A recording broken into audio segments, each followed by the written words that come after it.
அறியாத பாதையில் தேவன் சொல்லுவது, நான் உன் கையை பிடிச்சிருக்கிறேன்ப்பா, நீ உனக்கு வழி புதுசா இருக்குதா, உன்னுடைய பிரச்சனைகள் உனக்கு பெருசா இருக்குதா, உன்னுடைய கஷ்டங்கள் உன்னுடைய போராட்டங்கள் முடிவே இல்லாம இருக்கா, நான் உன் கையை பிடிச்சிருக்கிறேனே, உனக்கு நான் ஆறுதலா இருக்கிறேனே, நான் உனக்கு நம்பிக்கையா இருக்கிறேனே. தேவன் சொல்லுகிறார். வலது கை என்றால் என்ன?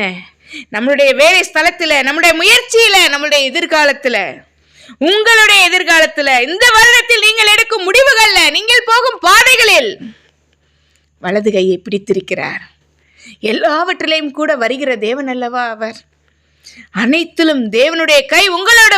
சகோதர சகோதரிகளே, நீங்கள் தவறினாலும், நீங்கள் சோர்ந்து போனா கூட அவர் உங்க கையை விடவே மாட்டாருங்க. பயப்படாதாய், மூணாவதாக சொல்கிறார் அவர், பயப்படாதே என்று சொல்லி. பயப்படாதே 366 முறை வேதாகமத்தில் இந்த வார்த்தையை நாம் பார்க்க முடியும். ஒவ்வொரு நாளும் நம்ம சொல்லலாம். ஒவ்வொரு நாளும் தேவன் நமக்கு கொடுத்த வாக்குத்தத்தமாக இதை நம்ம காலையிலே சொல்லலாம். பயப்படாதே என்று சொல்கிறார். இந்த வருடத்தின், புதிய வருடத்தின் மிகப்பெரிய எதிரி எது இருக்கும் நம்மளுடைய வாழ்க்கையில? பயம். என்ன ஒரு சின்ன பிரச்சனைனாலும் நம்ம பயம் நம்மளை என்ன செய்கிறது? நம்மளை இன்னும் கீழே பின்னுக்கு அந்த பிரச்சனையிலிருந்து நம்மளை இன்னும் அதிகமா தள்ளிக்கொண்டே இருக்கிறது அல்லவா? இந்த வருடமும் இப்படித்தான் ஆகுமோ? என் வாழ்க்கை மாறுமா? என்னுடைய பிள்ளைகளின் எதிர்காலம் என்ன? என் குடும்பத்தின் எதிர்காலம் என்ன?